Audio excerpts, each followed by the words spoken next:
Ang tinatawag po na lang OC ba yun, kuya? Kapag nasa labas po ako na pwede naman ayusin, tinatry ko po talagang ayusin yun, kuya.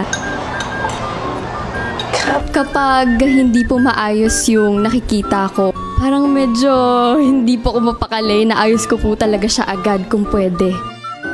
Sa mommy ko na din and sa lola ko po na nakikita ko po na maayos yung gamit nila. So, nadadala ko na rin po dito sa bahay nyo or sa labas po.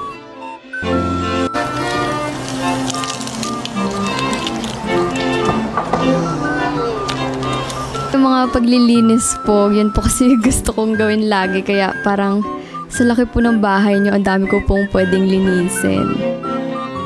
Sa bahay po, ako po yung naglilinis ng mga plato. Ano lalagay mo doon?